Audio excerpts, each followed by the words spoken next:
직장 내 괴롭힘 대응할 것인지 이탈할 것인지에 대해서 사실은 좀 판단을 해주셔야 돼요. 우리가 어떠한 마음가짐을 좀 가지고.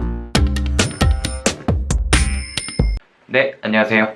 김노무사TV의 노무사 김승현입니다. 오늘은 좀 연속적인 시리즈적인 얘기가 될 수는 있는데, 정말 우리나라에서는 너무나 피해자들의 호소가 많은 사안이긴 합니다. 대한민국의 직장 내 괴롭힘 대해서 총론적 좀 개괄적인 얘기를 좀 드릴까 해요. 왜 이런 문제가 좀 발생을 할까요? 사실 여러 가지 이유가 있겠지만 인간 사이죠. 사실 인간관계에서 발생하는 발등의 요소 그것이 증폭되기도 했고, 또는 회사가 이걸 이용하기도 합니다. 사실 어떤 구조조정의 일환, 어떤 회사가 원하는 방향으로 노동자들을 이끌어 나가기 위한 전략적 방편, 회사 문화적 방편으로도 사용되고도 있어요. 어떻게 보면 이제 사용자에게 있어서 이게 좀 맞는 키 역할을 하고 있는 것도 현실이에요.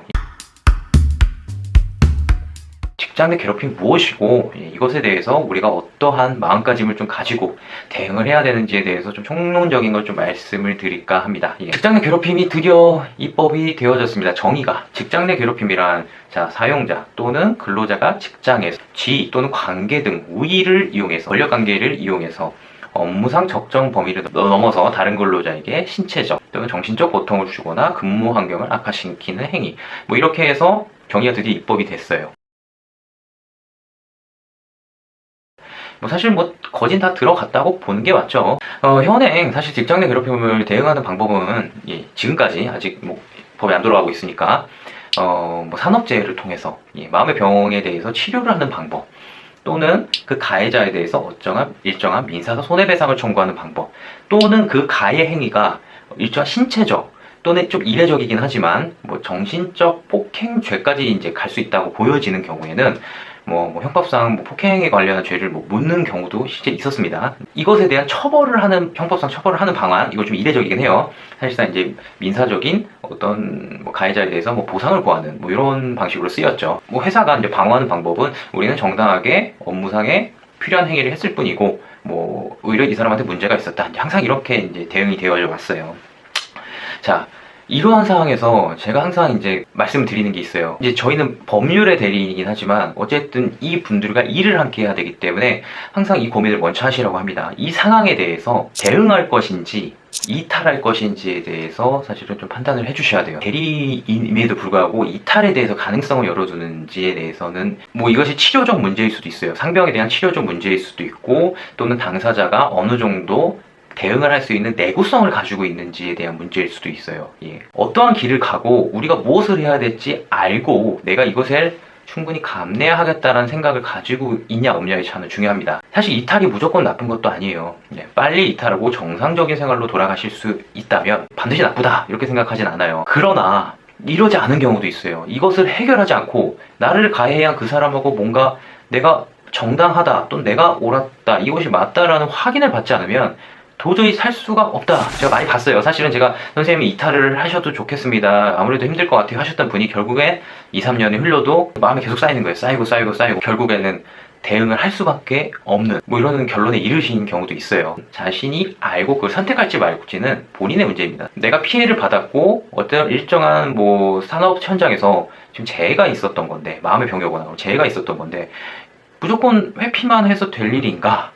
에 대해서 본인이 좀 판단을 하시길 저는 원해요. 이거는 왜 본인이 판단하시냐면 누구도 해줄 수가 없어서 그래요. 자, 이렇게 해서 대응을 선택을 하셨다면 전문적인 설계와 순차적 대응을 좀 준비하셔야 됩니다. 직장 내 괴롭힘의 좀 특징 양상이 이 피해자들이 좀 억울한 마음이 커요. 크다 보니까 어떠한 대응을 순차적으로 하기를 계획하고 진행을 하기보다는 제도상으로 할 수 있는 걸 그냥 다 쏟아내고 오시는 경우가 많아요. 가령 예를 들어 가해자를 명예훼손으로 고소를 하고, 그 다음에 인권위원회에다가 직장 내 괴롭힘이 있었다고 신고를 하시고, 한꺼번에 할 수 있는 거 다 때려 하시고 오신 경우가 많아요. 그런데 어디서부터 어떻게 시작해서 어떤 경위까지 입증을 해서 내가 할 것인가, 설계가 필요해요. 제가 사실 방송을 통해서 이 부분은 좀 지속적으로 말씀을 드리고 싶어요. 각각의 사안마다 다 다르고 저희도 새롭게 만들어내고 응용을 해야 되고 이런 경우가 굉장히 많습니다. 그렇기 때문에 주의하실 점은 묻지마 신고, 이게 안 돼요. 이거는 제가 좀 미리 주의를 말씀드리는 거예요. 그리고 법적 대응을 시도를 하시고 대응을 하기로 하셨다면 제가 꼭 권해드린 거 있어요. 한 걸음은 좀 물러설 줄도 알아야 돼요. 직장 내 괴롭힘이 어쨌든 피해자가 받는 피해는요, 가해자로부터 받는 피해도 있지만 그것이 내가 해결해 나가는 과정에서 받는 이 정신적 스트레스가 사실 만만치가 않습니다. 안타까운 케이스죠. 대리인 회사님하고도 또는 그 과정에서 자기가 어느 정도 최선의 노력을 다했음에도 계속 다시 매몰되는, 자기 생활을 못해요. 의뢰인들이 생활을 못해요. 다시 그 사건을 되뇌이고 이 때문에 이랬으면 어땠을까 시뮬레이션 하시고. 저희는 좀 권해드리는 게, 일단 여기선까지 오셨으면 일단 차단을 해달라고 꼭 말씀을 드려요. 그리고 그때가 오면은 다시 좀 몰입을 하더라도 거기에서 좀 벗어날 수 있을 때는 좀 벗어나 있자.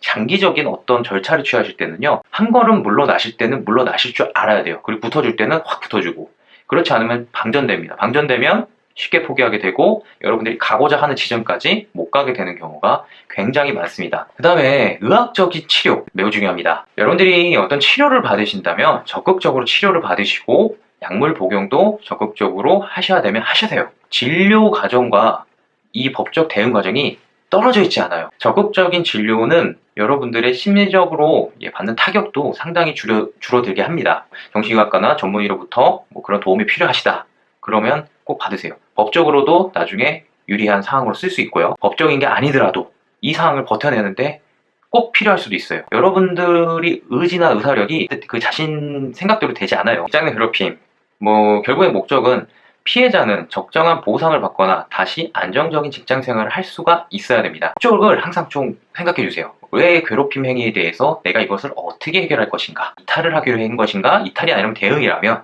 내가 얻어내고자 하는 것이 무엇인가? 오늘은 사실은 직장 내 괴롭힘에 대해서 일단 일종의 겉핥기, 정말 개괄적인 사항에 대해서만 좀 말씀을 드렸어요. 앞으로는 이것에 대해서 세분화돼서 좀 구체적으로 시리즈로 좀 말씀드릴 예정이에요. 참 어려운 문제고 앞으로도 계속 말씀이 나올 문제라고 봅니다. 오늘 좀 여기까지 해서 마치는데요. 여기 카페 주소 나가고 있죠. 궁금하신 사항 있으면 말씀 주시고 댓글로도 주셔도 됩니다. 이렇게 해서 한번 시작해 보도록 하죠. 김노무사TV의 김승현 노무사였고요. 이 내용 마음에 드셨으면 좋아요, 구독 부탁드립니다. 여기까지 하겠습니다.